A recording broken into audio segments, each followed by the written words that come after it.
Professor Dilip Chandra Mandal's take on why India did not become a nation of inventors.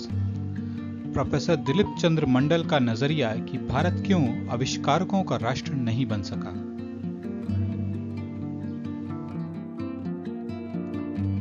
Why will you invent machines for the kitchen if you have free labor in the family to cook? All the Gyanis and Rishis never thought of inventing mixer grinder, chimney, dishwasher, OTG. Rishi Patnis used to cook, Rishis used to give Gyan. Knowledge and production never intersected. Thread: Indians cannot make anything like Twitter or for that matter Amazon, Google or Meta. India and Indian companies have no presence in the top technology innovations of the world. Read this thread. भारतीय software professional Twitter क्यों नहीं बना सकते? Google, TikTok, Amazon, Meta, Windows, Opera, Bitcoin कुछ भी नहीं। निजी क्षेत्रों में कोई आरक्षण भी नहीं है, यानी कोई बहाना भी नहीं चलेगा। अमेरिका जाकर भी वे आविष्कारक क्यों नहीं बन पाए? भारत को लोग आईटी सुपर पावर कहते हैं। इस नाते क्या हमें इस बात को लेकर चिंतित होना चाहिए कि भारत के सबसे ज्यादा डाउनलोड होने वाले 10 में से एक भी मोबाइल ऐप भारतीय नहीं है? दरअसल भारत की नई खोज ना कर पाने की समस्या 1947 से नहीं शुरू हुई है और ना ही चीन इस मामले में कोई रेफरेंस पॉइंट है। भारत ने मानव जीवन को सरल और सहज बनाने वाला कोई भी आधुनिक आविष्कार नहीं किया है। यूरोप और पश्चिमी दुनिया में बेशक पुनर्जागरण, वैज्ञानिक क्रांति और औद्योगिक क्रांति जैसे युगांतकारी घटनाएं हो गईं, लेकिन ये तमाम घटनाएं पूरे दक्षिण एशिया को छुए बगैर संपन्न हो गईं। अगर आप किसी शहरी घर में हैं तो बल्ब, पंखा, cooler, AC, air purifier, washing machine, microwave, gas का चूल्हा, lighter, cooker, OTG, modern sewer system, कलम, कंप्यूटर, मोबाइल, टीवी, रेडियो और ऐसी ही सैकड़ों चीजों ने शायद ही कोई चीज होगी जिसका आविष्कार भारत में हुआ है। ये वो चीजें हैं जिसने मानव जीवन को आसान बनाया है। इससे साबित होता है कि मोबाइल ऐप की बात नहीं है। हम आविष्कार करने वाला देश या समाज नहीं है। भारत की आविष्कार न कर पाने की समस्या काल और स्थान की सीमाओं से परे है। इसलिए इसे सिर्फ आज की या किसी दल या सरकार की समस्या के रूप में देखने से बचना चाहिए। इसे ठीक करने के लिए हर दल को कम या ज्यादा समय मिला है। कांग्रेस को अगर केंद्र में 5 दशक से ज्यादा समय मिला है तो बीजेपी को भी 12 साल मिल चुके हैं। कई राज्यों में भी उससे लंबा समय मिला है। लेफ्ट ने भी 3 दशक के अपने शासन में पश्चिम बंगाल में टेक्नोलॉजी के क्षेत्र में कोई चमत्कार नहीं किया है। ज्ञान और श्रम के बीच दूरी। भारतीय समाज में ये मान्यता हमेशा से हावी रही है कि मानसिक कार्य श्रेष्ठ है और शारीरिक श्रम का दर्जा नीचा है। इसका विस्तार ये है कि जो लोग मानसिक कार्य करते हैं वो ऊंचे हैं और जो मेहनत का काम करते हैं वो निम्न श्रेणी के लोग हैं। भारत का समाज का विभाजन भी ऐसा है। चूंकि शारीरिक श्रम करने वाले लोगों की ज्ञान तक कोई पहुंच नहीं है, इसलिए उनके काम को आसान बनाने को महत्व नहीं दिया जाता, जबकि शारीरिक श्रम को आसान बनाने के क्रम में ही दुनिया के ज्यादातर आविष्कार हुए हैं। श्रम से जुड़े लोगों ने ही सबसे महत्वपूर्ण आविष्कार किए हैं। मिसाल के तौर पर वर्कशॉप में काम करते हुए जेम्स वॉट ने स्टीम इंजन बनाया। ताला बनाने वाले एक मिस्त्री ने दुनिया की पहली आधुनिक घड़ी बनाई। एक सुनार ने दुनिया का पहला प्रिंटिंग प्रेस बनाया।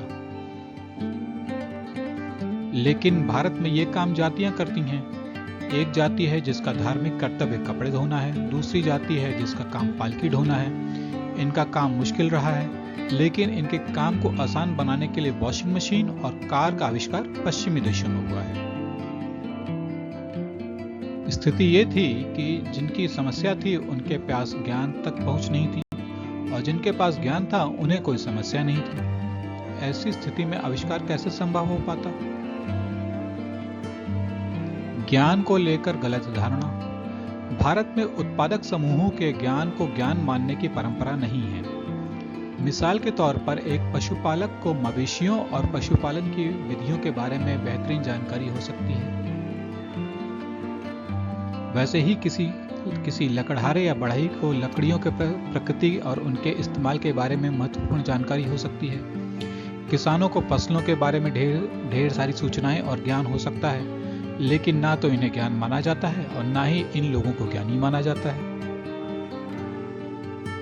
ज्ञान का अर्थ यहाँ कुछ धर्म ग्रंथों को रटकर याद करना और उन्हें सही उच्चारण के साथ बोलना माना गया है। इस काम में महारत रखने वालों का समाज में ज्ञानी के तौर पर आदर रहा है, बावजूद इसके कि उस ज्ञान का मानव जीवन को आसान बनाने में कोई भूमिका नहीं है। चीन में लिखने की प्राचीन परंपरा रही है, लेकिन भारत में लिखने की परंपरा बौद्ध काल के बाद टूट जाती है। रटकर याद करना और गाकर उसे बोलने वाले यानी श्रुति और स्मृति का चलन सैकड़ों साल तक चलता रहा है और वही ज्ञान का पर्याय बन जाता है। यह सारा ज्ञान संस्कृत में है, जो कभी लोक भाषा नहीं रही है। यह ज्ञान भी मुख्य रूप से एक जाति के हाथों में केंद्रित रहा। प्रोफेसर कांचा एलाया शेफर्ड ने अपनी किताब पोस्ट हिंदू इंडिया में इस बात का वर्णन किया है कि कारीगर, किसान और पशुपालक जातियों और आदिवासियों ने किस तरह ज्ञान का सृजन किया। काम करने वालों को समाज व्यवस्था में नीचे का दर्जा दिया जाता है। शारीरिक श्रम के प्रति अवमानना का भाव आज भी है और मानसिक कार्यों के मुकाबले उनकी कीमत भी कम लगाई जाती है। हिंदू धर्म पूंजीवाद के खिलाफ।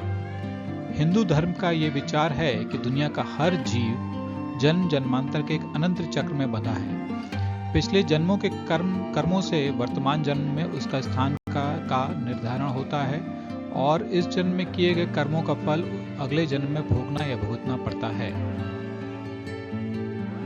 कर्मफल सिद्धांत ने भारतीय मानस को जकड़ रखा है और इनकी वजह से वर्तमान काल को सुखद बनाने या तकनीकी खोज करने पर जोर नहीं है। वहीं जाति से यह तय कर्मों से अलग कर्म करने का धार्मिक माना गया है और कहा गया है कि ऐसा करने पर अगले जन्म में इसका नतीजा भुगतना पड़ेगा। समाजशास्त्री मैक्स वेबर ने ये जानने की कोशिश की कि पूंजीवाद यूरोप के खास समाज में ही क्यों पनपा। भारत के धर्मों का अध्ययन करते हुए वे इस नतीजे पर पहुंचे कि कर्मफल का सिद्धांत जब तक हावी रहेगा तब तक भारतीय समाज में किसी क्रांतिकारी या प्रगतिशील विचार का आना संभव नहीं है। खासकर नीची जातियों के लोग नई खोज से अपने जीवन को बेहतर बनाने की जगह कर्मकांडों में जुटे रहेंगे ताकि उनका अगला जीवन बेहतर हो। वेबर आगे कहते हैं कि यह सोच पाना भी कठिन है कि जाति व्यवस्था के आधार पर आधुनिक पूंजीवाद का तंत्र खड़ा हो सकता है। वेबर ने अपने विचार अपनी पुस्तक इंडियन रिलीजन में व्यक्त किए हैं। यह दिलचस्प है कि भारत में वेबर को समाजशास्त्र के पाठ्यक्रम में विस्तार से पढ़ाया जाता है, लेकिन उनकी किताब इंडियन रिलीजन के बारे में नहीं पढ़ाया जाता। ज्ञान के आधुनिक केंद्रों में सामाजिक विविधता का अभाव। पुराने दौर में उत्पादक जातियों को गुरुकुल से दूर रखा जाता था और उन्हें ना शिक्षा लेने का हक था ना शिक्षा देने का। महत्वपूर्ण विश्वविद्यालयों और तकनीकी संस्थाओं के शिक्षक पदों पर सवर्ण जातियों का जबरदस्त वर्चस्व है। इंडियन एक्सप्रेस के आरटीआई एक्सप्रेस ने आरटीआई से मिली जानकारी के आधार पर बताया है कि केंद्रीय विश्वविद्यालयों में 95.2% प्रोफेसर, 92.9% एसोसिएट प्रोफेसर और 66.27% असिस्टेंट प्रोफेसर जनरल यानी अनरिजर्व कैटेगरी के हैं। अमेरिका की हार्वर्ड यूनिवर्सिटी में पढ़ा रही अजंता सब ने अपनी किताब caste of merit engineering education in India में बताया है कि आईआईटी मद्रास में किस तरह तमिल ब्राह्मणों का वर्चस्व कायम रहा और इसे अमेरिका गए प्रवासियों ने किस तरह मजबूत किया। शिक्षा के क्षेत्र में सवर्ण वर्चस्व की वजह से ज्ञान का क्षेत्र सीमित हो जाता है और इस तरह एक अप्रतियोगी वातावरण का भी निर्माण करता है। भारत 1947 में ब्रिटेन से आजाद हुआ, वहीं चीन में 1949 में क्रांति हुई और चीन का शासन पूरी तरह से चीन के लोगों के हाथों में आया। 1990 के दशक में दोनों देशों ने अपने बाजार को खोला और उदारीकरण की प्रक्रिया शुरू हुई। इसके बावजूद भारत लोकप्रिय ऐप नहीं बना रहा है और चीन ये कर पा रहा है। सोचना चाहिए कि हम आविष्कार क्यों नहीं कर पाते। कृपया आरक्षण की बात न करें। आईआईटी में ओबीसी आरक्षण 2008 में आया, उससे पहले नहीं था। 1973 तक SC/ST कोटा भी नहीं था। पूरा प्राइवेट सेक्टर आरक्षण लागू नहीं करता है। अमेरिका में डाइवर्सिटी लागू है, कारण कहीं और है। जिस देश में कपड़े धोने का काम एक जाति का होगा और ज्ञान चर्चा का काम दूसरी जाति का होगा, वहां वॉशिंग मशीन का आविष्कार नहीं हो सकता। कार और कहार दोनों साथ नहीं चल सकते। ज्ञान और मेहनत के बीच दीवार खड़ी कर देना सनातन धर्म का सबसे बड़ा अपराध है।